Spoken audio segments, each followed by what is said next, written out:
Some people might suggest that these particular individual TV stars could be a liability to their own careers. When you think about it, they're paid thousands of pounds and there they are sort of coming over and explaining to us exactly, how we can save money and, oh, it's terrible that we're all going through the same thing. An average presenter on, say, a 3-hour show, something like a daytime TV show, can pick up anywhere from 2,000 to 7,000, maybe even more depending on the power of that particular individual.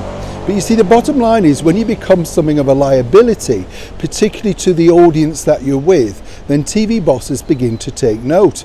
As ever, let me explain. Hi, good morning. How are you? Nice to see you today. And as ever, let's have a quick wave. People talk about people being authentic, and genuinely, I share with you what I genuinely do. Everybody knows who watches this channel.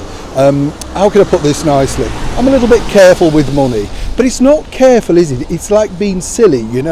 If you had, say, somebody gave you a voucher for Christmas, and you think, oh, I could just blow that because I've always wanted to buy that particular perfume or something. That's just silly because it's kind of, you feel it's not your money. I think it's best to be frugal because the bottom line is you never know really what's round the corner, and why waste money on brands? A lot of people are shocked when they see me out and about in London with my flask, yes, with my biscuits, because I refuse to pay. And this is now the bigger problem, you see, for TV presenters, particularly like this particular individual, Alison Hammond, very much loved, very bubbly, very nice, down-to-earth girl from Birmingham who shot to fame via a reality TV show, Big Brother.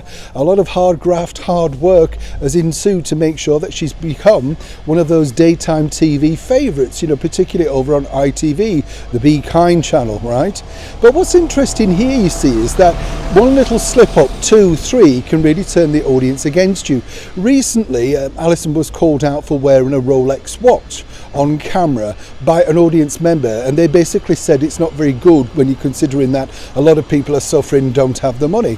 Alison very rightly, said, no, it isn't a Rolex. It's a vintage watch given to me by her late mother, who'd worked incredibly hard. Now, that's one instance, but the other instance is truly things like this. Recently, Alison on the show revealed that she did not realise that £10,000 was missing from her bank account.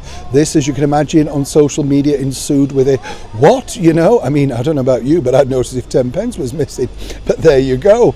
And then very recently, Alison once again decided to inform those viewers, dwindling I might point out on this morning, that her underfloor heating hadn't come on, and it was winter and she was concerned about this. She was talking to the co-presenter.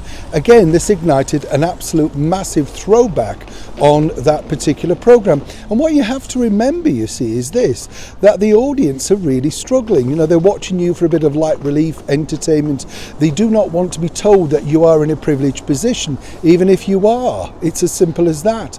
A lot of people knew who work in entertainment, and I know exactly how much these people are getting paid, but you should never really let the audience know whether it's good or bad, whether you're doing it for free. It's your business. Now, Alison, as I say, is a good girl, good fun girl, and didn't mean that in any harm's way. But really, it's not about her, it's the audience and it's the advertisers and it's the bosses of the show. If they now suddenly feel that she's a liability, dropping these bombshells that alienate the core audience of people who are sadly maybe on universal credit, unemployment benefit, or indeed just housebound and looking to that for entertainment, this is a huge faux pas, and one that will not have gone unmissed. It is a developing story. When I know more, you'll know more. Neil Sean in the very heart of London.